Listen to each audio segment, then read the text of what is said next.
नमो अरिहन्ताणं नमो सिद्धाणं नमो आर्याणं नमो वज्रायाणं नमो वै सव्यसाहं।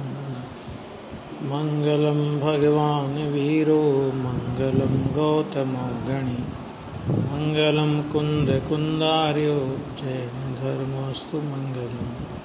सर्वमङ्गलमाङ्गल्यं सर्वकल्याणकारिकं प्रदानं सर्वधर्माणां जैनं जयतु शासनं जैनं जयतु शासनं। सर्वव्यापैकचिद्रूप स्वरूपाय परात्मने सोपलब्धिप्रसिद्धाय ज्ञानानन्दात्मने नमः। प्रवचन सार की 172 गाथा अलिंग ग्रहण का 9वां बोल चल रहा है।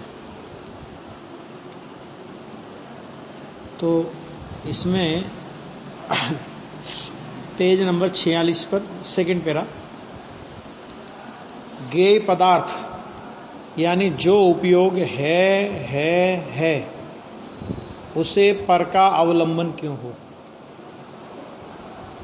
तथा ज्ञेय पदार्थ जो उपयोग है उसे बाहर से कैसे लाया जाए, तथा ज्ञेय पदार्थ माने जो है उसे कोई दूसरा हरण कैसे कर सकता है। मैं सीधी सी बात है कि जिसकी अस्थि है माने जिसका है पना, जिसकी सत्ता है, उसको पर का अवलंबन नहीं हो सकता, उसे बाहर से नहीं लाया जा सकता, क्योंकि लाया जा सके तो फिर है पना कहाँ रहा उसका, और कोई उसका हरण नहीं कर सकता। ये 3 बोल जो पिछली अभी जो चले हैं उसका उन्होंने सार संक्षेप लिया। इसके बाद कहा कि अर्थात जो उपयोग है उसे पर का अवलंबन नहीं हो सकता है, इस प्रकार 7वें बोल में कहा। ये पहली बात आई थी 7वें बोल में। उसे बाहर से नहीं लाया जाता ऐसा 8वें बोल में कहा, और उसे कोई हरण नहीं कर सकता ऐसा 9वें बोल में कहा। ये आ गया 3 बातें हो गई 3 बोलों में। 3 बातें कौन सी हो गई कि उसको पर का अवलंबन नहीं है, दूसरी बात उसे बाहर से नहीं लाया जा सकता, और तीसरी बात उसका कोई हरण नहीं कर सकता। ये 3 बातें 3 बोल में आई। फिर उसके लिए बहुत अच्छा तर्क जो दिया है वो बहुत जोरदार दिया है कि जिस प्रकार द्रव्य है, गुण है, उसी प्रकार पर्याय भी है। हमको क्या होता है कि द्रव्य गुण के है पने में तो कोई तकलीफ नहीं आती, द्रव्य गुण का है पना तो हमें सहज स्वीकृत होता है, लेकिन पर्याय तो प्रतिक्षण बदलती है ना। तो अपने को ऐसा लगता है कि जब वो बदल ही रही है तो बहती गंगा में अपन भी हाथ धो लें। मतलब क्या कि अपन अपनी इच्छा के अनुसार उसे बदल दें। लेकिन भाई साहब उस एक एक समय का पर्याय का बदलना वो उस समय का सत है, और वो पर्याय उस काल में ही सत है, उसके पहले काल में नहीं और उसके बाद के काल में नहीं। समझ में आ गया कि नहीं आ गया, है ना। और 6 शक्तियों की चर्चा भी अपन ने एक दिन की थी कि एक एक पर्याय के पीछे 6 शक्तियां लगी हुई है ना। इतनी खचित व्यवस्था है द्रव्य गुण के साथ ही पर्याय की भी कि उस एक समय की पर्याय को इधर से उधर करने में अनंत बल के धनी अरिहंत परमात्मा और सिद्ध परमात्मा भी समर्थ नहीं है। सिद्ध परमात्मा को तो चलो कृत करते हो गए, उनको तो कोई ज्यादा दिक्कत नहीं है, लेकिन अरिहंत भगवान को स्वयं की मुक्ति की पर्याय ज्ञान में ज्ञात हो रही है, और स्वयं की मुक्ति की पर्याय ज्ञात होने पर भी समय से पहले उस मुक्ति की पर्याय को नहीं ला सकते। एक बात इसी तरह सिद्धों में सुनो कि सिद्धों को प्रत्येक समय अनंत आनंद आएगा, अनंत आनंद की पर्याय प्रत्येक समय प्रकट होगी, अनंत सुख की पर्याय जिसे अपन बोलते हैं, होगी कि नहीं होगी, हर समय होगी। तो अनंत काल की अनंत सुख की पर्यायों को एक साथ जान तो रहे हैं, ठीक है, लेकिन उन अनंत काल की पर्यायों को एक साथ भोग नहीं सकते। अपन लोगों को क्या है कि अपने को ये कहा जाए कि ये 10 लड्डू हैं, 10 लड्डू, और तुम्हें 10 दिन में खाना है इसे, समझ में आ गया? तो आप 10 को जान तो एक साथ सकते हो, लेकिन खा कब सकते हो कि एक दिन में एक, ठीक? तो अपने में अपन और उसका स्वाद ऐसा हो कि जिंदगी में कभी चखा नहीं हो ऐसा स्वाद हो। अभी क्या करेंगे अपन? है तो 10 दिन कौन इंतजार करे, ठीक है? तो देखो सिद्ध भगवान का कितना, इसका नाम है पुरुषार्थ वास्तव में। तो अनंत काल की अनंत सुख की पर्याय जानने में आ रही है, खुद की, दूसरों की बात नहीं कर रहा हूं। अनंत सुख, अनंत सुख, अनंत सुख, अनंत सुख, अनंत सुख, ऐसी पर्याय प्रकट होंगी। तो जानने में अनंत काल की पर्याय आ रही है, और वेदन वर्तमान पर्याय का हो रहा है। तो उन सिद्ध भगवंतों को ये नहीं विकल्प, ये ऐसा होता ही नहीं। तो अरे एक समय में अनंत आनंद का, मैं एक समय की अनंत आनंद की पर्याय का वेदन कर रहा हूं, और जब मेरी ही पर्याय हैं और अनंत काल तक ये आनंद की पर्याय आएंगी, तो इन अनंत काल की आनंद की पर्यायों को एक साथ क्यों नहीं भोग लूं? देखो, जानना और भोगना, अनंत सुख के प्रवाह को, जो अनंत काल में अनंत पर्याय आएंगी, एक एक समय में एक एक पर्याय, तो अब अनंत काल तक अनंत सुख की प्रत्येक समय नई पर्याय प्रकट होगी। तो वो प्रकट होने वाली सभी पर्यायों को वर्तमान में जान रहे हैं। आ गया एक बात। और वेदन एक समय की वर्तमान पर्याय का हो रहा है। भूतकाल की जो अनंत पर्याय निकल चुकी, मान लो जिन सिद्ध भगवंतों को बहुत लंबा काल हो गया, तो उनकी सिद्ध पर्याय जब से प्रारंभ हुई थी तब से उनको अनंत आनंद की पर्याय जानने में आ रही है।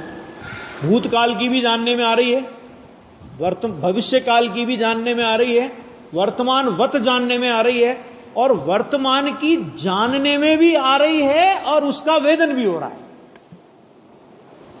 क्यों? क्योंकि तन्मयता है उसके साथ, और जिसके साथ तन्मयता होती है उसका वेदन हो सकता है। मैंने वर्तमान पर्याय उनके साथ तन्मय है, तो वर्तमान पर्याय का वेदन हो सकता है। मैंने वेदन के लिए तन्मयता आवश्यक है, और जानने के लिए तन्मयता की आवश्यकता नहीं है। तो जान अनंत को रहे, अपनी ही पर्यायों को, लेकिन वेदन सिद्ध भगवान भी अगर ये सोचते ही नहीं हालांकि वो तो, लेकिन कदाचित सोचो जरा कि अगर उनको भी ऐसा भाव आवे कि मैं 2 समय की पर्याय को अगर एक साथ वेदन करूं तो मुझे तो डबल आनंद आएगा ना। कि वे सिद्ध भगवान भी 2 समय की पर्यायों को एक साथ भोग नहीं सकते, माने 2 समय की पर्यायों को एक समय में ला नहीं सकते। और किसके कौन सा बल है उनके अंदर? तो अनंत बल। अनंत बल का मतलब होता है पुरुषार्थ। तो अगर पर्याय में फेरफार करने का नाम पुरुषार्थ हो, तो लगा लो कहां जाके कि ठहरेगी बात। सच में उस पर्याय की, उस व्यवस्था को जानते हुए उसमें परिवर्तन करने का विकल्प भी नहीं आवे, मान्यता तो हो ही नहीं कि मैं परिवर्तन कर सकता हूं अपनी पर्याय को। दूसरों की बात छोड़ो, दूसरों की तो कर ही नहीं सकता, लेकिन अपनी पर्याय को भी मैं परिवर्तन कर सकता हूं, ऐसी मान्यता की बात तो छोड़ो, ऐसा विकल्प भी नहीं आवे, उसका नाम पुरुषार्थ है। यह है पुरुषार्थ की परिभाषा। पुरुष, क्योंकि इस पुरुषार्थ से आत्मा के प्रयोजन की सिद्धि होती है। पुरुष माने आत्मा और अर्थ माने प्रयोजन। पुरुषार्थ सिद्धि उपाय ग्रंथ है ना अपने यहां पे, तो उस पुरुषार्थ सिद्धि उपाय में पुरुषार्थ शब्द की व्याख्या की कि पुरुष माने आत्मा। यहां पुरुष माने पुरुष स्त्री, वो पुरुष नहीं, पुरुष माने आत्मा, और उसका अर्थ माने उसका प्रयोजन। तो उसका प्रयोजन क्या है? आत्मा का प्रयोजन क्या है? कि आत्मा का प्रयोजन तो सुख की उपलब्धि है। है ना। तो उस आत्मा के सुख के प्रयोजन की उपलब्धि कैसे होगी?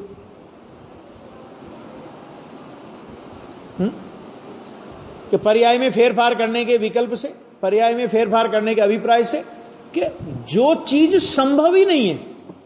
लोक में भी अपन क्या बोलते हैं कि लोक में भी ये बोलते हैं कि जो चीज संभव नहीं हो वहां समाधान ही कर्तव्य है। तो ये संभव ही नहीं है, संभव नहीं है तो फिर समाधान कर लो ना। क्या समाधान? कि ऐसा ही वस्तु का स्वरूप है। तो उस समाधान में अनंत शांति आएगी। तो वो अनंत शांति जो आई, इस समाधान का फल यानी इस पुरुषार्थ का फल अनंत शांति की उपलब्धि होगी। और करने धरने का अभिप्राय करे तो वो पर्याय तो अपने समय का सत्य है। तो अपने समय से जिस स्वकाल में उसको आना है, माने जो उस पर्याय का अपना स्वकाल है, उससे एक समय पहले भी अनंत सिद्धालय मिलकर के ताकत लगावे तो उस पर्याय को ला नहीं सकता, पहले ला नहीं सकता। और कहे कि नहीं अभी ये पर्याय रहने तो इस पर्याय को बाद में लाएंगे, पहली आगे आने वाली पर्याय को इधर एडजस्ट कर देते अपन लोग, अभी ये पर्याय, तो वो कभी संभव नहीं है। क्यों नहीं है? तो उसका उत्तर दिया कि उसी प्रकार पर्याय भी है माने एक समय का सत है वो।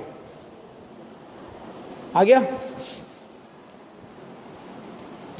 अतः ज्ञान उपयोग रूप पर्याय कैसी है वो? कि वो है माने उसकी अस्ति है, वो सत्ता है, वो उस समय का सत है। उसे कौन हरण करके ले जाए? कि जो उस समय का वो सती है ना, तो उस समय का सत्य माने उस समय में वो प्रकट होगी ही होगी। उस पर्याय को प्रकट होने में कोई रोक नहीं सकता उसे, और नहीं होनी हो तो कोई ला नहीं सकता। बहुत से लोग बोलते हैं आज ही ना भगवान बाहुबली खड़े थे ध्यान में और 1 साल तक उनको केवल ज्ञान नहीं हुआ। तो क्यों नहीं हुआ? कि उनके मन में एक शल्य रह गया था। फिर जब लोगों को बताया गया कि भाई शल्य तो मिथ्या दृष्टि को होता है, तुम क्या बोलते हो, तो फिर शल्य की जगह शब्द का प्रयोग किया कि उनको एक विकल्प रह गया था। अरे विकल्प तो रह ही गया था, इसमें कौन सी बड़ी बात है? कि विकल्प नहीं होता तो केवल ज्ञान होता। तो केवल ज्ञान नहीं हुआ, इसमें विकल्प तो रह ही गया था। अगर विकल्प नहीं होता तो केवल ज्ञान होता। तो क्या विकल्प रह गया था? तो उनको यह विकल्प रह गया था कि मैं भरत की भूमि पर खड़ा। फिर क्या हुआ साहब? भरत चक्रवर्ती को यह बात पता पड़ी। श्वेतांबरों में दूसरी कथा आती है। श्वेतांबरों में ऐसा आती है कि उनकी जो बहनें थी ना, ब्राह्मी और सुंदरी, तो वो ब्राह्मी और सुंदरी ने आकर के उन्हें संबोधन किया कि हे वीरा, माने हे भाई, मान के गज से नीचे उतरो। कि तुम मुझे मान में चढ़ गए हो ना, भरत की भूमि में खड़ा हूं, भरत की इससे नीचे उतरो। अपने यहां ऐसी कथा आती है कि साहब वो भरत चक्रवर्ती गए और भरत चक्रवर्ती ने बाहुबली को कहा कि प्रभु किसकी भूमि? अनंत चक्रवर्ती हो गए और अनंत हो जाएंगे हमारे जैसे, आप कौन सा विकल्प में पड़े हो? और जैसे भरत जी ने ये कहा और उनका विकल्प टूट गया और उनको केवल ज्ञान हो गया। सच्चाई क्या है? भरत जी के ऐसे कहने से विकल्प टूटा? अरे केवल ज्ञान की पर्याय का वही स्वकाल था, उसी समय विकल्प के टूटने का स्वकाल था। और सौभाग्य से समझ लो उसी समय भरत जी आ गए। आ गया तो लोगों को एक मिल गया कि देखो भरत जी ने आगे समझाया तो समझ गए बाहुबली। ऐसा तो कहने का मतलब क्या है कि कभी कभी ऐसे प्रसंग बन जाते हैं कि उनको केवल ज्ञान होने का तो स्वकाल था। अगर भरत चक्रवर्ती नहीं आते, थोड़ी देर के लिए समझो ना, थोड़ी देर, वो तो भरत चक्रवर्ती के भी आने का स्वकाल था। हम कहते थोड़ी देर के लिए समझो कि भरत चक्रवर्ती नहीं आते तो केवल ज्ञान में 2-4 साल और लगते ना, बाहुबली को तो लग जाते 2-4 साल और। कि अरे भाई उस समय की वो पर्याय सत ही थी और अपने ज्ञान गुण के स्वतंत्र परिणमन के उस समय के काल में वो पर्याय आई है। ना, भरत चक्रवर्ती से उनका विषाद हो गया था, इसलिए उनका उपयोग उनके उपयोग का हरण होता था। कहते इस बात में कुछ दम नहीं है। समझ में आ गया है ना। और भरत चक्रवर्ती ने नमस्कार किया, तो भरत चक्रवर्ती ने नमस्कार करते ही उनका उपयोग जो हरण हो गया था वापस उनको मिल गया। कि ऐसा भी कुछ नहीं है। स्वयं के कमजोरी के कारण विकल्प का परिणमन था, इसलिए केवल ज्ञान नहीं था। और स्वयं ने अपनी उस कमजोरी को स्वभाव के लक्ष्य से दूर किया, स्वभाव की उग्र लीनता के बल पर दूर किया, क्योंकि दर्शन मोह तो था ही नहीं, उग्र लीनता के बल पर दूर किया, तो वो विकल्प भी मिट गया और उसी समय उनको केवल ज्ञान हो गया। ये तो नक्की है ना, कहा उनको कोई विकल्प था इसलिए नहीं हुआ केवल ज्ञान। मैंने कहा इसमें कौन सी नई बात है भैया, केवल ज्ञान नहीं हुआ ये तो सिद्ध कर ही रहा है कि विकल्प है। कहीं न कहीं परिणति अटकी पड़ी है, स्वरूप में पूर्ण जमावट नहीं है, क्योंकि स्वरूप में पूर्ण जमावट होवे तो एक साल या एक हजार साल केवल ज्ञान को नहीं लगते। केवल ज्ञान का कोर्स अंतर्मुहूर्त का है। मुनि दशा होने के बाद 48 मिनट में केवल ज्ञान होता है। चाहे वो आदिनाथ को केवल ज्ञान हो, चाहे वो बाहुबली को केवल ज्ञान हो, चाहे वो भरत चक्रवर्ती को केवल ज्ञान हो, 48 मिनट में ही सबको हुआ। लगातार 48 मिनट की अंतर्मुख परिणति जिस समय हुई उसी समय केवल ज्ञान हो गया। अब उनको 1000 साल लगे वो लगातार की परिणति में, उनको 1 साल लगा और वो अंतर्मुहूर्त की परिणति को अंतर्मुहूर्त में करके ले आए। वो अपने अपने पुरुषार्थ की योग्यता है। उससे बाहुबली मैंने भरत चक्रवर्ती बड़े ज्यादा तपस्वी हैं और बाहुबली उससे कम है, और आदिनाथ का नंबर तो तीसरे नंबर पर आता है। तो ऐसा कुछ नहीं है। देखो ये सब उस समय के पर्याय के परिणमन की योग्यता है, ऐसा कुछ नहीं है। सारे ज्ञानी धर्मात्माओं की भावना तो ये होती है कि यदि इसी समय केवल ज्ञान हो जाए तो इस अगला क्षण मुझे नहीं चाहिए। भावना इतनी जोरदार होने पर भी भावना के अनुसार पर्याय का परिणमन हो, कहते ये वस्तु की व्यवस्था में नहीं। परिणमन तो अपने स्वकाल में जैसा होना है होगा। और ज्ञानी को ऐसा आग्रह भी नहीं है कि इसी समय मेरा राग क्यों नहीं टूटता। जब मैंने मुनि दशा अंगीकार की, जब मैं बार बार स्वरूप की ओर उपयोग लगा रहा हूं, तो इसी समय मेरा राग क्यों नहीं टूटता। कि जिसको ये पक्ष पड़ गया कि मेरा राग इसी समय क्यों नहीं टूटता, वो सच में आत्मा में खड़ा ही नहीं है, वो राग में ही खड़ा है। नहीं ऐसा नहीं कि जब आपने राग से एकत्व तोड़ लिया, ठीक, तो अब वो राग रहता है या जाता है, आज जाता है या 2-4 साल बाद जाता है। अरे 2-4 साल बाद जाता है या 2-4 भव में जाता है। ये तुम्हारा एकत्व टूट गया। जब उसको जाना हो जाए, नहीं जाना हो पड़ा रहे। वो पड़ा है तो भी मेरे लिए गेही कोटि में है, वो जाता है तो भी मेरे लिए गेही कोटि में है। वो आज जाता है तो मुझे कोई तकलीफ नहीं, वो 2-4 साल बाद जावे तो मुझे कोई तकलीफ नहीं, अरे वो 2-4 भव बाद जावे तो मुझे कोई तकलीफ नहीं आता। मेरी भावना कल चला रहे थे आप लोग, उसमें एक बात आती है ना कि देह के प्रति जिस ज्ञानी धर्मात्मा ने एकत्व तोड़ा, ठीक है, तो समाधि मरण के काल में क्या भावना भाता है वो कि लाखों वर्षों तक जीवूं या मृत्यु आज ही आ जावे। क्या मतलब इसका? खाली देखो पढ़ करके उस पर विचार करो कि क्यों ज्ञानी, क्योंकि इसको दोष माना है ना समाधि मरण में। क्या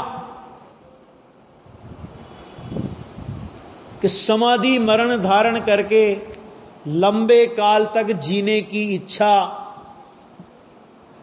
या रोग आदि की प्रतिकूलता से घबराकर जल्दी से मर जाने की इच्छा, ये समाधि मरण के दोष में है, ये अतिचारों में गिने। कि जब तुमने एकत्व तोड़ दिया, समझ में आ गया?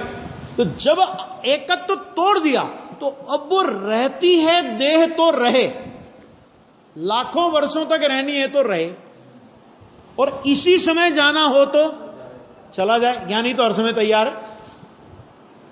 अरे श्रीमद जी ने तो ऐसा लिखा अपूर्व अवसर काव्य में कि मुनिराज जंगल में विराजमान हो सच्चे भावलिंगी संत, और कोई शेर, कोई चीता, कोई जंगली जानवर आकर के शरीर का भक्षण करे तो उस समय मुनिराज क्या विचार करते हैं कि अरे जिस देह को मैं छोड़ना ही चाहता था, मैं एकत्व तो तोड़ ही दिया था, और मैं तो यही चाहता था कि ये देह का संयोग मिटे, और अगर ये इस देह को ले जा रहा है तो यह तो मेरा परम मित्र है।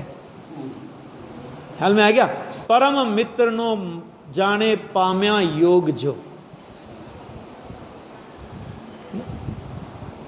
और 700 वर्ष तक गलित कोट सनत कुमार चक्रवर्ती के शरीर में रहा। एक समय के लिए भी ऐसा विकल्प आया, इससे बढ़िया तो मौत आ जाए, ऐसा विकल्प भी आया। तो ज्ञानी को जैसे शरीर के प्रति एकत्व टूट गया, वो रहता है कि जाता है, उसके प्रति उनकी उपेक्षा बुद्धि है। इसी तरह राग के प्रति एकत्व टूट गया तो इसी समय राग जाता है, या कब राग जाता है उसकी उनको कोई चिंता नहीं। क्यों नहीं? कि एकत्व टूट गया, जाना है तो जाए, रहना है तो रहे, मुझे क्या फर्क है ना। उसके प्रति ऐसी उपेक्षा वृत्ति, और नहीं नहीं नहीं मुझे इसी समय राग का अभाव करना है, इसी समय राग का अभाव करना है। इसका मतलब यह हुआ कि तुम पर्याय की क्रम नियमित व्यवस्था को स्वीकार नहीं करते, कहते पर्याय बुद्धि में आ गए हो, इसी समय मुझे राग का अभाव करना है। तो तुम खड़े कहां हो? कि अगर स्वभाव में खड़े हो तो तुम्हें राग ज्ञेय दिखेगा, तो जो ज्ञेय है उसका मैं अभाव करूं और उसका मैं सद्भाव करूं, यह तो ज्ञेय बुद्धि हुई, ये स्वभाव बुद्धि कहां हुई? और यदि राग में खड़े हो और राग में खड़े रह करके राग का अभाव करना चाहते हो, तो राग में खड़े रहकर राग का कभी अभाव नहीं होता। तुम राग में खड़े हो यानी पर्याय बुद्धि में खड़े हो, है ना। इतने निष्प्रय होते हैं ज्ञानी राग के प्रति भी। हो गया काम, क्योंकि वो है, जानते हैं, पर्याय की व्यवस्था को जान लिया। कौन हरण करके ले जाता है? कोई हरण करके ले जाए ऐसा कहो तो है पना नहीं रहता है। ना आप कह रहे हो ये है, तो जब है तो हरण करके कौन ले गया? और अगर हरण करके ले गया तो है कहां रहा? वो तो चली गई पर्याय, उसका तो हरण हो गया। तो हरण हो गया तो है पना नहीं रहता, और यदि है पना है तो उसका हरण नहीं हो सकता। बात होगी बराबर है? तो है पने की श्रद्धा नहीं रहती है, अतः पर्याय है इस प्रकार स्वीकार करने वाले को कोई हरण करके ले जाए, है ना, कि ऐसी शंका ही नहीं होती है। मान्यता की बात तो छोड़ोगे, ऐसा मानता है, ऐसी शंका भी खड़ी नहीं होती उसके चित्त में कि कोई मेरी परिणति को, निर्मलता को, पवित्रता को, शुद्धता को, अतीन्द्रिय आनंद को, अतीन्द्रिय सुख को, सम्यक दर्शन को, ज्ञान को, चारित्र को कोई हरण करके ले जाएगा कि किसी की दम नहीं है विश्व में। ख्याल में है ना? इतना जबरदस्त पावर ज्ञानी का होता है। पंचम काल अथवा प्रतिकूलता ज्ञान उपयोग का हरण नहीं कर सकते। देखो यहां पे बहुत अच्छी बात कही, तो उस ज्ञेय पर्याय का स्वभाव ऐसा है कि ज्ञेय पर्याय है ना उपयोग, कि वह निमित्त अथवा बाहर से नहीं लाई जाती, वह स्व का आश्रय नहीं छोड़ती है, और कोई हरण करके ले जाए ऐसा भी नहीं है। तीन बातें हुई, बाहर से लाई नहीं जाती, स्व का आश्रय छोड़ती नहीं, और कोई हरण करके ले जाए, कहते ऐसा उसके स्वरूप में नहीं। आगे बात देखो, ज्ञान का कार्य क्या है? ज्ञान का कार्य तो कहते ज्ञेयों का अवलंबन लेना ज्ञान का कार्य नहीं है। ज्ञान का कार्य क्या है? कि ज्ञान का कार्य मात्र जानना है।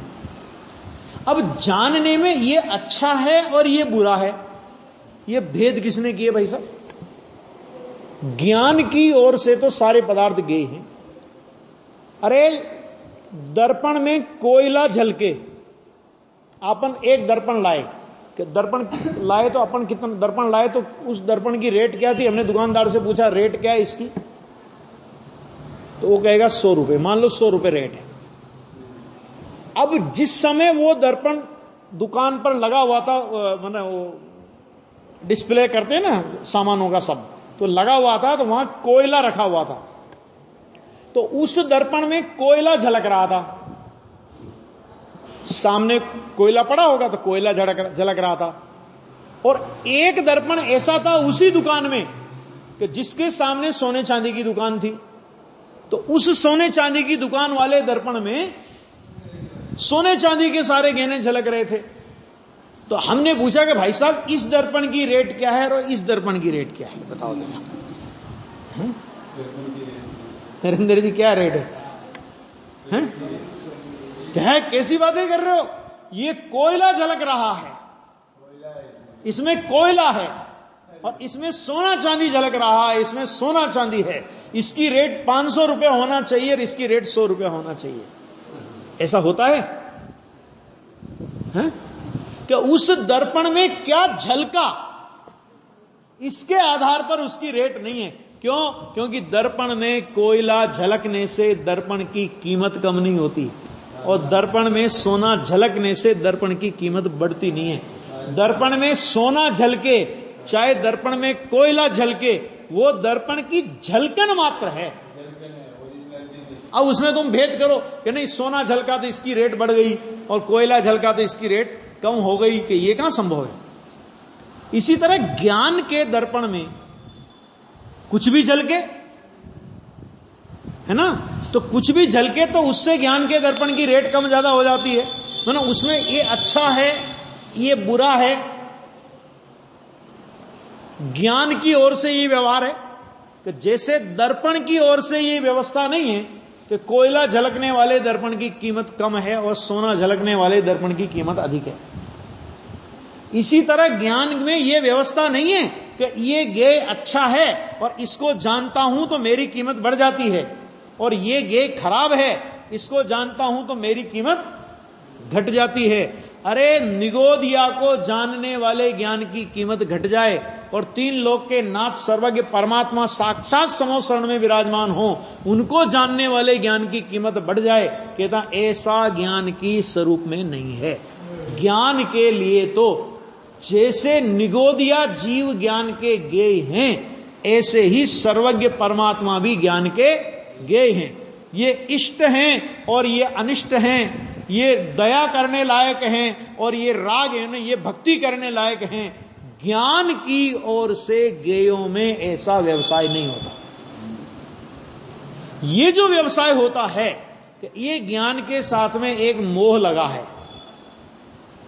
अज्ञानी को दर्शन मोह सहित चारित्र मोह लगा है, और ज्ञानी को दर्शन मोह का अभाव होने पर भी अभी चारित्र मोह का उदय थोड़ा शेष है। तो ये जो थोड़ा बहुत इस तरह का व्यवहार होता है ना, कि ये व्यवहार मोह का व्यवहार है, ये राग का व्यवहार है, ये ज्ञान का व्यवसाय नहीं है, ज्ञान का व्यवहार नहीं है। कि निगोद को जानते फटाक से दया का भाव, कि दया करने लायक, ये दया करने लायक, ये दया करने लायक है, कि पहले ये नक्की करके जानने लायक है। ये भगवान की भक्ति करने लायक है कि पहले ये नक्की करके जानने लायक है। ज्ञान की ओर से दोनों जानने लायक है। फिर कसाई की भूमिका में भगवान के प्रति भक्ति का भाव भी आवे, और किसी जीव के दुखी जीव को देख करके उसके प्रति दया का भाव भी आवे, वो अलग बात है। लेकिन ज्ञान की ओर से देखोगे तो क्या है वो, हम तो ये कह रहे खाली, आचार्य कहते हैं ज्ञान की ओर से देखोगे तो सब गे, ज्ञान की ओर से सबका नाम गे। उसमें इष्ट अनिष्ट, उसमें अच्छा बुरा, उसमें मूल्यवान अल्प मूल्य वाला, है ना, ऐसा कोई भेद नहीं। आ गया? देखो, कार्य नहीं है। गेयों का अवलंबन लेना ज्ञान का कार्य नहीं, वो अवलंबन नहीं लेता ज्ञान का, ज्ञेयों का, सहज जानने में आते हैं। बाहर से वृद्धि को प्राप्त होना ज्ञान का कार्य नहीं है कि बाहर से ज्ञान को वृद्धि मिले।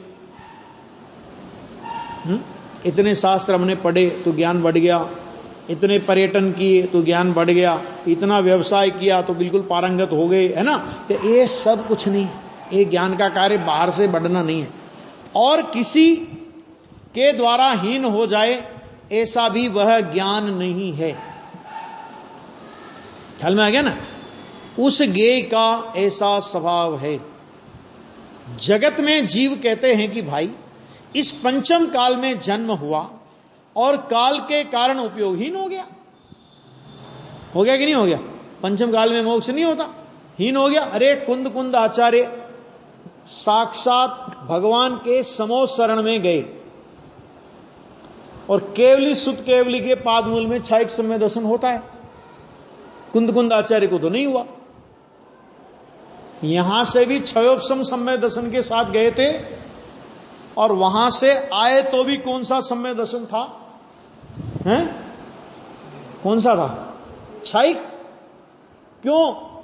तो कहते देखो पंचम काल का जीव, पंचम काल के कारण उनको क्षयोपशम सम्यक दर्शन से केवली सुत केवली का पादमूल मिलने पर भी क्षायिक नहीं हुआ।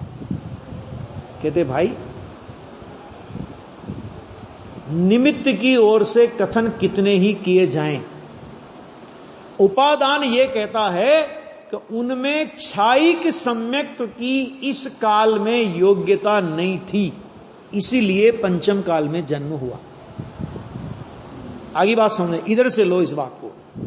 रही बात कि केवली सुत केवली के पाद मूल में सम्यक क्षायिक सम्यक दर्शन नहीं हुआ, तो हमने ये कहा कि भाई चौथे काल में विदेह क्षेत्र में ही जन्म लेने वाले बहुत से जीव भगवान के समो शरण में जाते हैं। अभी भी जा रहे होंगे, है ना। इस समय दिव्य ध्वनि खिरने का काल है भगवान का। 4 बार दिव्य ध्वनि खिरती है ना, एक दिन में 4 बार। कितने? 9 घंटे 36 मिनट 4 बार में भगवान की दिव्य ध्वनि खिरती है। आ गया? तो अब वहां रहने वाले सभी जीवों को क्षायिक सम्यक तो हो जाता है क्या? फिर कुंद आचार्य पर ही प्रश्न क्यों कि देखो पंचम काल के जीव हैं इसलिए सम्य दर्शन नहीं हुआ। हम कहते चौथे काल के वहां अनंत जीव थे, सम्य दर्शन क्यों नहीं हुआ? अवयव भी है, लेकिन क्यों नहीं हुआ? क्षायिक सम्य दर्शन क्यों नहीं हुआ? के उत्तर क्या दोगे? कि उत्तर यही देना पड़ेगा ना कि जिस जीव की क्षायिक सम्य दर्शन की योग्यता हो। अपन लोग भगवान के समो शरण में नहीं थे, चौथे काल में नहीं थे अपन लोग। कितने भगवंतों के समो शरणों में अपन लोग गए होंगे, हैं? और समाधि मरण पाठ पढ़ो, भव में समो शरण में गया, देखा, वो सब पूरा डिटेल पूरा आया उसमें, आया। अब क्यों नहीं हुआ भाई साहब? एक ही उत्तर देना पड़ेगा कि स्वयं की योग्यता के बिना नहीं होता। स्वयं की योग्यता। पंचम काल क्या करेगा? पंचम काल के विदेह क्षेत्र के किसी मुनि को अभी कोई देव पंचम काल में यहां उठा के ले आवे, यहां केवल ज्ञान हो जाएगा उनको। क्यों? क्योंकि उस जीव में केवल ज्ञान की योग्यता है, तो कोई काल और कोई क्षेत्र उसको बाधक नहीं है। और अगर यहां के जन्मे हुए जीव में केवल ज्ञान की योग्यता नहीं है, तो यहां से कोई देव ले जाकर के वहीं रख दे विदेह क्षेत्र में और कहेगा आजीवन तुम विदेह क्षेत्र में रहना, तो भी वो जीव वहां केवल ज्ञान नहीं ले सकेगा, वो उसकी योग्यता है। समझ आएगी नहीं है? समझो, वस्तु के स्वरूप को उपादान की निमित्त की ओर से कथन आएंगे और उपादान की ओर से उनका भाव समझना पड़ेगा। ये जिनवाणी पढ़ने का मतलब है। हम क्या करते हैं? निमित्त की ओर से कथन आते हैं और निमित्त का हमको परिचय है तो हम उसी भाषा को पकड़ते। देखो लिखा नहीं लिखा, पंचम काल में नहीं होता, पंचम काल में नहीं होता, पंचम काल में नहीं होता। ठीक है, तुम चौथे काल में थे ना, कौन से तीर मार लिए थे चौथे काल में? हैं? पंचम काल का अभी बहाना बनाने को मिल गया अपने को तो अपन लोग चौथे काल में थे तो कौन से तीर मार लिए हमने? विदेह क्षेत्र में हम नहीं थे कभी। और मैं तो बहुत बहुत बहुत कठोरता से कहता हूं, गुरुदेव श्री जैसे जीव विदेह क्षेत्र से यहां क्या लेने आ गए? वहां क्यों नहीं हुआ? फिर क्यों आ गए यहां पे? प्रश्न खड़ा नहीं होगा भाई? योग्यता की बात है। आराधना के परिणाम तो लेकर के नहीं आते ना पंचम काल में। ये तो नक्की है ना कि पंचम काल में कोई भी जीव जन्मेगा वो यहां आकर आराधना कर सकता है, आराधना के परिणाम लेकर के पंचम काल में नहीं आ सकता। क्यों नहीं आएगा? ये है इसका। देखो, परंतु यह बात मिथ्या है, उपयोगहीन हो जाए। उपयोग का वैसा स्वरूप ही नहीं है। किससे? पर के कारण हीन हो जाए पंचम काल, ये तो ऐसा स्वरूप कोई बाहर के कारण से उपयोगहीन नहीं होता। तेरा उपयोगहीन हो तो बाहर में किसी भी निमित्त पर आरोप दे दो, वो अलग बात है। संसार में लक्ष्मी जाने पर तथा प्रतिकूलता आने पर अज्ञानी जीव मानते हैं कि हमारी प्रतिष्ठा नष्ट हो गई। परंतु भाई उसमें क्या नष्ट हुआ? क्या नष्ट हुआ? अच्छा बताओ। नोटों के बंडल पहले अपनी तिजोरी में, जो अपनी तिजोरी कहलाती है कहां वो? अब वो यहां से क्षेत्रांतर होके वहां हो गया। हुआ क्या उसमें? ये जो मेरापन है ना, कि ये मेरापन है, उसका दुख है। अपन ने भाई अपन अभी नहीं होता, अपने को अपना मकान हो और अपने मकान अपन ने किराएदार को दे रखा, समझ लो, है ना। अब वो एक कील उस पर ठोकता है, तस्वीर लगानी है, एक कील ठोकता है तो यहां छाती में कील ठुकती है। एक कील नहीं ठोकना तो भाई साहब मैं रहूंगा तो, कि नहीं, तेरे को रहना है तो रहना, खाली कर दे, कील नहीं ठोकेगा। और वही मकान अपन ने बेच दिया और उसी किराएदार को बेच दिया, समझ लो। अब वो उसी मकान को गिरा रहा है। अब क्यों नहीं होता कष्ट? क्यों नहीं होता? मकान के कारण होता है ना। अरे भाई अपनापन आ गया। अनुकूल संयोग तथा लक्ष्मी थी तो मेरी प्रतिष्ठा थी। इस लक्ष्मी के कारण, संयोग के, इनके कारण तेरी प्रतिष्ठा। और प्रतिकूलता होने से प्रतिष्ठा नष्ट हो गई। यह तो तूने सभी कल्पना नवीन उत्पन्न की है। कल्पना उत्पन्न की है, ऐसा कुछ नहीं है। ज्ञान पर्याय प्रतिकूल संयोग से नष्ट हो जाए, ऐसा उसका स्वभाव ही नहीं है। कोई जीव 11वें गुणस्थान से गिरकर क्रमशः वह एकेंद्री में जावे तो उस जीव के ज्ञान उपयोग को उपयोग ही नहीं कहा जाता। क्यों नहीं कहा जाता? इसका सीधी परिभाषा कि जो उपयोग आत्मा में जाता है उसे ही उपयोग कहते हैं। किसे कहते हैं उपयोग? जो आत्मा में जावे उसे उपयोग कहते हैं। समझ में आ गया? धन किसे कहते हैं? तिजोरी में पड़ा उसे धन नहीं कहते। जो विनिमय का साधन करे उसे करेंसी कहते हैं। क्या कहा? करेंसी किसे कहते हैं? करेंसी आदान प्रदान चले ना जिसका, कि जब माल ला रहे हैं दे रहे हैं, ला रहे हैं दे रहे हैं, तो उसे कहते हैं धन। और तिजोरी में पड़ा है उसे कहते हैं पोटला। कुछ नहीं है दम उसमें, क्योंकि किसी सिर फिरेगा फिर भी घूम जाएगा दिमाग ना कि ये बंद आज से रात की 12 बजे। तो वो सारे जो अभी जिसको हम नोट करके छाती से लगाते थे ना, सुबह उठ के देखेंगे तो क्या हो गया? कागज का बंडल। कुछ भी हो सकता है आजकल, नेताओं का क्या है कि नहीं? तो देखो, तो उसमें क्या दम है? नोट तो संपत्ति कौन सी? तो जो विनिमय का साधन बने उसका नाम धन, संपत्ति। इसी तरह उपयोग कौन सा? कि जो आत्मा में काम करे उसका नाम उपयोग, और जो आत्मा में काम नहीं करे उसका नाम उपयोग नहीं। तो जो पर में अथवा राग में रहता है उसे उपयोग नहीं कहा है।